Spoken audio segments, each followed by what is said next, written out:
Hi, it's Jim here. We're thinking of having a live studio audience for our AI weekend show, Project Synapse.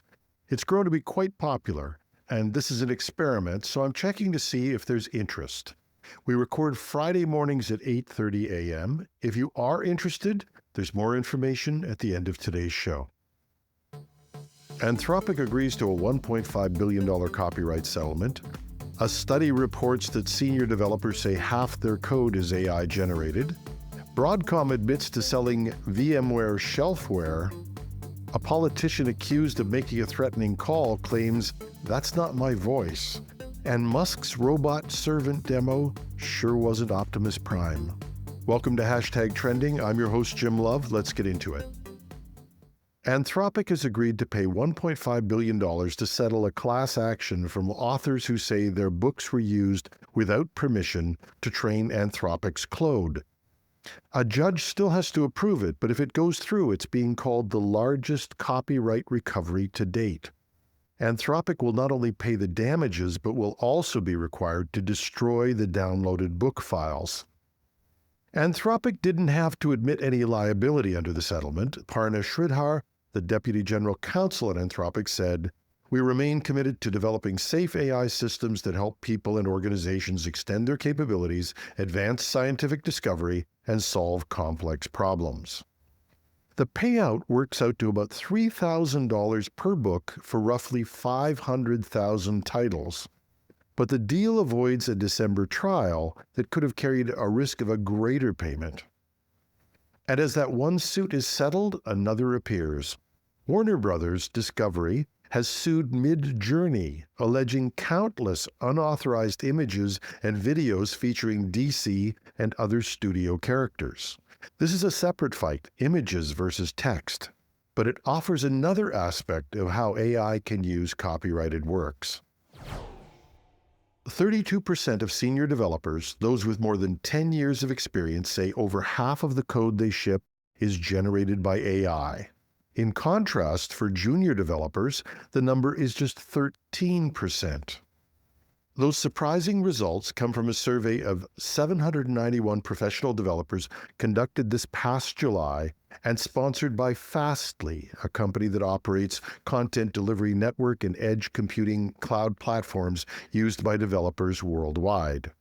Another surprise from the study was a gap between how developers feel subjectively about their productivity and what objectively actually happens. Nearly 60% of senior developers say they believe AI tools make them faster. Almost 30% say the time they spend editing AI code cancels out those gains. But in a controlled trial, experienced developers using AI coding assistants actually took 19% longer to finish tasks, even though they thought they were working 20% faster. Researchers suggest that the reason might be that the initial AI coding feels instantaneous, but it masks the hours spent reviewing, debugging, and correcting the code. One developer in the survey pointed out, "An AI coding tool like GitHub Copilot greatly helps my workflow by suggesting code snippets and even entire functions. However, it once generated a complex algorithm that seemed correct but contained a subtle bug, leading to several hours of debugging." But in fairness, what programmer, no matter how experienced, hasn't introduced a difficult-to-resolve but subtle bug in code they wrote themselves?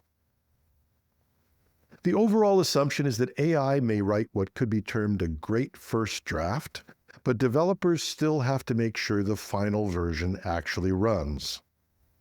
Now, just as an aside, not part of this story, Linus Torvalds, I'm sure most of you know who he is. He's the inventor of Linux and still heads up that project. He's been quite calm for a while, and he's had a couple of blow-ups recently about bad code. But he blew up again over the past couple of days when a contributor added what he called unnecessary, redundant, and irrelevant information links into his code. I just have to wonder how long before we can see Linus's first explosion about AI-generated code. Actually, I can't wait. And if he's already done it, please, somebody send me a note. Broadcom has admitted that many customers bought VMware Cloud Foundation licenses but never actually deployed them, selling what we in the industry would call shelfware. On its third quarter earnings call, CEO Hock Tan said, "I'm careful about choice of words because we have sold them on it and they bought licenses to deploy. It doesn't mean they're fully deployed." Broadcom says over 90% of its top 10,000 VMware customers already hold subscriptions to VMware Cloud Foundation. And as Broadcom noted, no numbers, but they say not all are actually using it. The company's new strategy is to try to move those customers from simply owning the licenses to actually implementing them in production.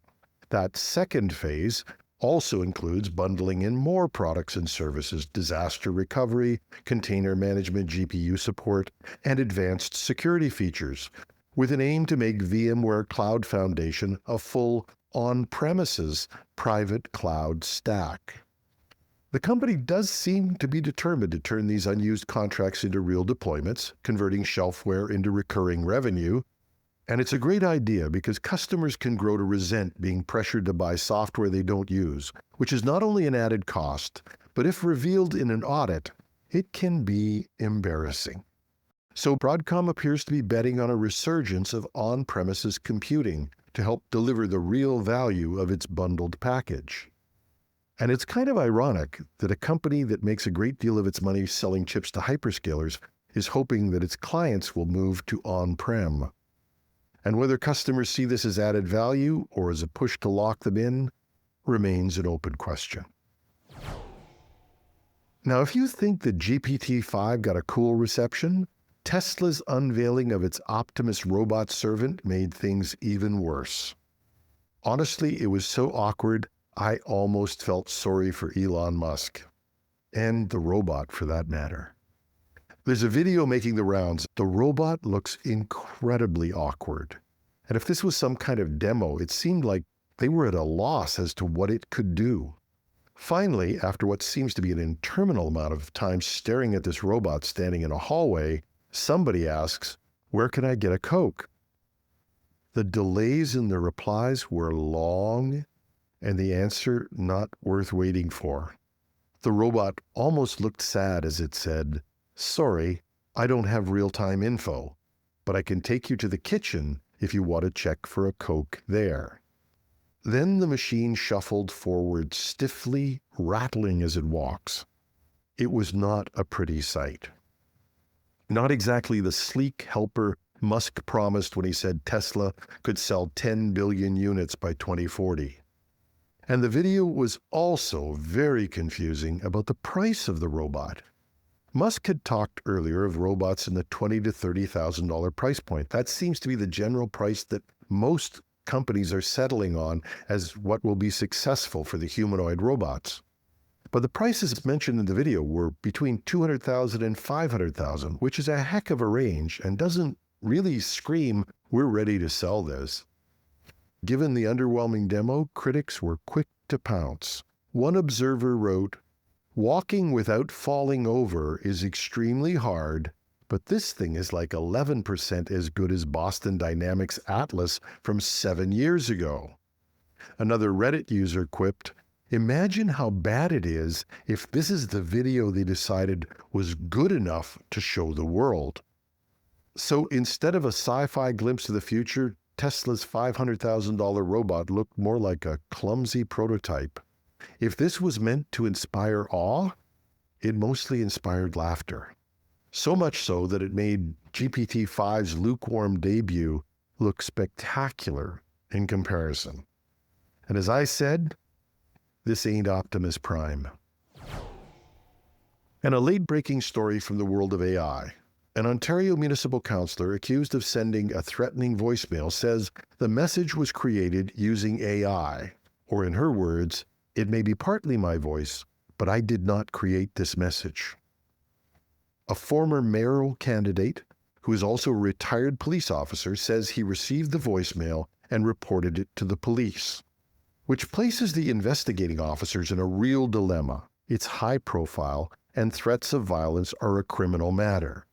But investigators now have to determine whether this was a real voice message or an AI-doctored fake. Given the quality of some of the current fakes, this is going to take some resources to do. The mayor of Clarington, Adrian Foster, acknowledged the allegations and added, "I am aware of the serious allegations that have recently surfaced, and I trust that this matter will be appropriately investigated by the authorities." Which dumps it back from the political arena to the police. If this sort of thing continues to grow, local police departments could be overwhelmed. They're already under-resourced at a time when the few trained officers that most have are urgently needed to deal with the growing amount of cyber threats and fraud. Even if they can get help from the senior police forces, there's no surplus of resources there either. Get ready to hear demands not just for feet on the street, but for fingers on the keyboards. And that's our show. As I mentioned, for fans of our AI weekend show, Project Synapse, we're looking to try something new and have a small studio audience for at least one of our shows. If you're interested, please let us know right away. We normally record Friday mornings at 8:30 a.m. If there's interest, invitations will be sent on a first-come, first-offered basis. Just go to technewsday.com or .ca, either works, and use the Contact Us form to let us know you're interested. That's technewsday.com or .ca. Use the Contact Us form. And if you are interested and free between 8:30 and 10 a.m. on Fridays, check it out. We'll test it out. Maybe we'll keep it as part of the show. I'm your host, Jim Love. Have a terrific Tuesday.